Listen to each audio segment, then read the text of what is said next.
लाभ का है वो। हाँ, प्रकृति के बल बोल रहे हैं। लेकिन परस्पर तंत्रता है। बिल्कुल सही बात है स्वामी जी। ये हम एक दूसरे से जुड़े हुए पहले से और समय आने पर मिले। व्यक्ति जैसी कोई बात नहीं है। ये परस्पर तंत्रता पर पूरे उसमें काम कर रही है जी। चांद से भी जुड़े, सूरज से भी जुड़े, हर चीज से। हमसे कोई चीज जुड़ी, हम कोई चीज से जुड़े। ये ताना वाना ही परमात्मा का गजब करते हैं। इसलिए ये इतने बंधन तो रहेंगे तो नियम में। हाँ। नहीं फिर यहाँ जीने का मतलब क्या है? चुपचाप बैठ गया आदमी पेड़ के नीचे, तो फिर जब तक मनुष्य शेयर ना करे, शेयरिंग ना आए उसके अंदर, तब तक जीवन का आनंद ही नहीं। तो मैं थोड़ा सेलिब्रेशन किया था तो सब राम में गंगा हो गई थी ऐसे। हमें एक घटना घटी। मैं 4-5 साल पहले अयोध्या गया और जब वो स्थिति देखी तो रोना आ गया था मुझे। और अब जब मैं बुलाया था, हम वहां गए थे, तो मुझे अंदर से पहली बार महसूस हुआ कि आनंद के भी आंसू होते हैं। पहली बार महसूस हुआ। नहीं, यहाँ तो सबको ही हो रहा। हाँ, और मैंने फिर लोगों से पूछा, बोले हमको तो टीवी देखते घर में ही हो रहा था ऐसा। हाँ, घर में हो रहा। तो घर हर एक के अंतःकरण में ये आनंद जागना, ये तो आश्चर्य है। मुझे तो पहले अपने से पता, औरों से पूछा तो और भी बोले वही। तो मैंने कहा ये तो पूरी घटना घटी जो है सबके हृदय में राम वास्तव में देश में हो। तो बड़ी गजब की एनर्जी का खेल था पूरा। कोई अलग मानो कोई देवी शक्तियां जैसे नजदीक आ गई हैं, ऐसा अनुभव हुआ मुझे। तो उन्होंने 3-4 बार मोदी जी ने एक शब्द का वर्णन किया, कालचक्र। कालचक्र का वर्णन उन्होंने 4-5 बार किया कि हम उस जगह पे जाके आए जहाँ काल, वो मतलब उन्होंने इस चीज को वो किया कि मतलब बोला, भगवान ने बुलवाया उनसे कि जैसे कि वो एक विशेष समय आया है कि जिस समय के कारण ये सब घटना घटी और ये बढ़िया आगे बहुत अच्छा रिजल्ट देने वाली है, ये बात बोली थी। मंदिर बना है बहुत खूबसूरत, बहुत खूबसूरत, बहुत बहुत सुंदर। वो जो मूर्ति है वो भी बहुत सुंदर बनाई, बहुत सुंदर बना, बहुत सुंदर। उसमें बालपन का जो झलक है वो पूरी दिखाई देती है। किसी बच्चे का फोटो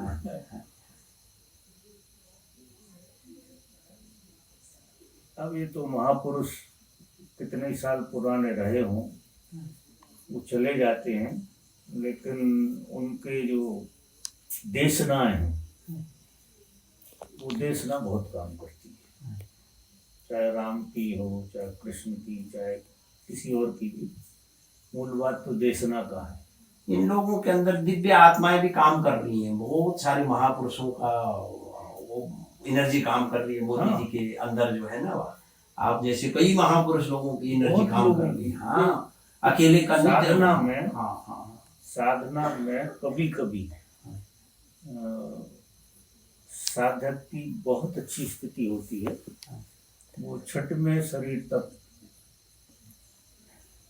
का हो जाता है, करीब करीब आर पार का होता है।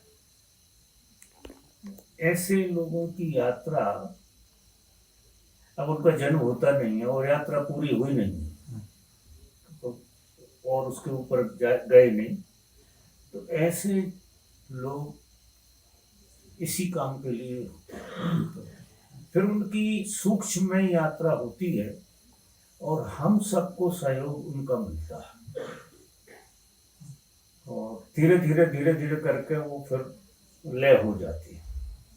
तो ऐसी कई विभूतियां होती हैं जो एजोटेरिक ग्रुप कहते हैं उसे, तो उनका ग्रुप हो जाता है और ऐसा संगम जैसा जो अभी बना था उसमें पूरा ग्रुप उतर जाता है और संभाल लेता है। ये ऐसे कोई कार्यक्रम होते, ऐसे तो हमारे जीवन को भी अगर अदृश्य शक्ति ना संभाले तो ये इतना बड़ा उपद्रव है दुनिया में कि मृत्यु तो एक क्षण में घट जाए। मृत्यु तो हो ही रही है, 24 घंटे हम मृत्यु के आगोश में, लेकिन कोई गजब खेल है कि इसके बाद भी 70-80 साल निकल जाते हैं और मृत्यु आती है जब आती है।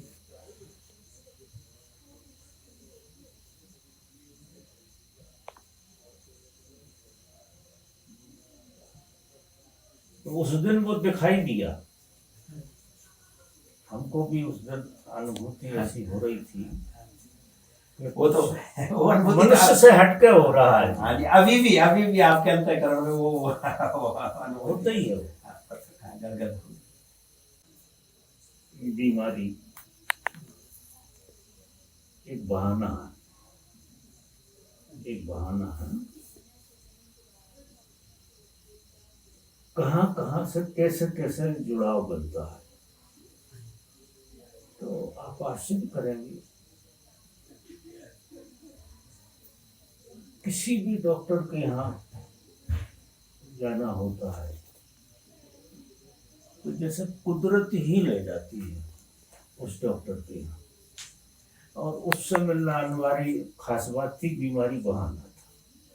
मजा देखिए, बीमारी तो क्या है कि एक अप्रोच है जोड़ने का, तो लोगों से जुड़ते हैं, सारा खेल होता है, और ये सब संस्कार पूरे होते हैं, सब हिसाब किताब बराबर होते हैं।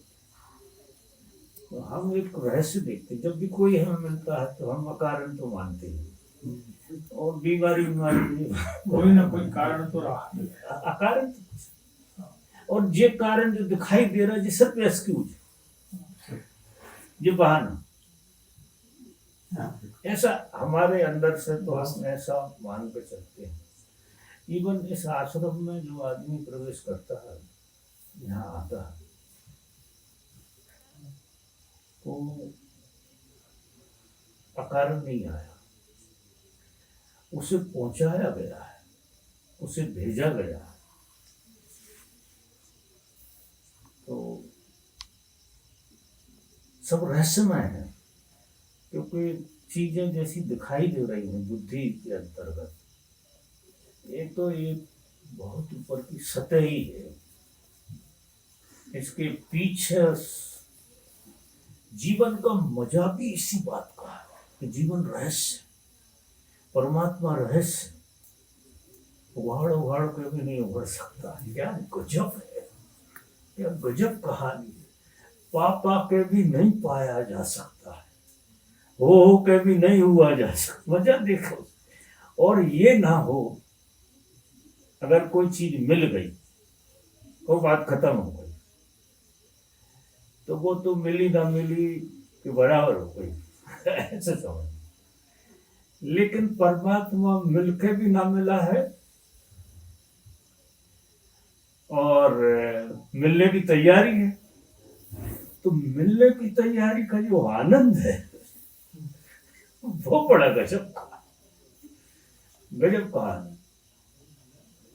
तो इतना रहस्यपूर्ण परमात्मा ने अपने को रखा है, और उसी से हम सब आनंदित हैं।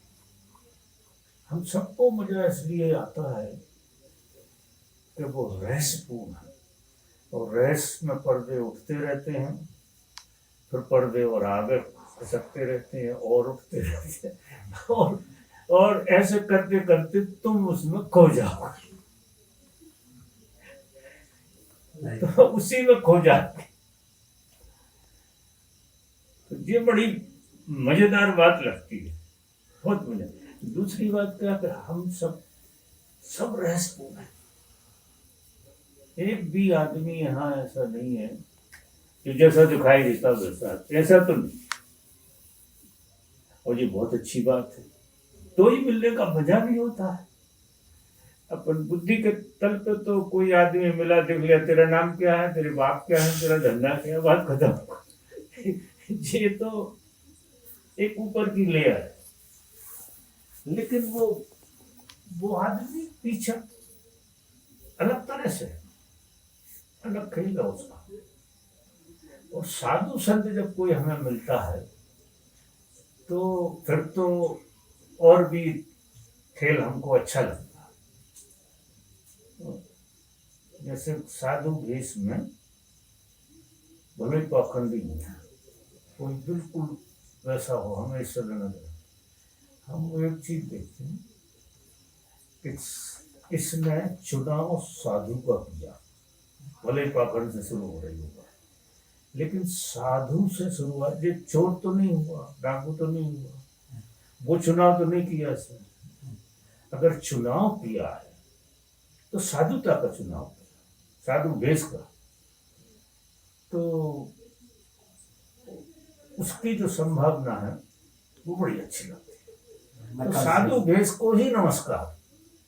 तो इस बात के लिए, सिर्फ इस बात के लिए कि उसने इस बड़ी दुनिया में, इस उपद्रव में साधु भेष को चुना। दूसरी चीज भी चुन सकता था, क्योंकि खड़ा है, चुनाव तो कहीं का भी कर सकता था, हो सकता था, चारों तरफ खुला हुआ रहता प्लेटफॉर्म, लेकिन इस तरफ का प्लेटफॉर्म खुला उसका। कितने दिन पाखंडी रहेगा, कितने दिन झूठ में रहेगा, धीरे धीरे करते करते करते करते आ जाएगा, लेकिन चुनाव सही है उसका।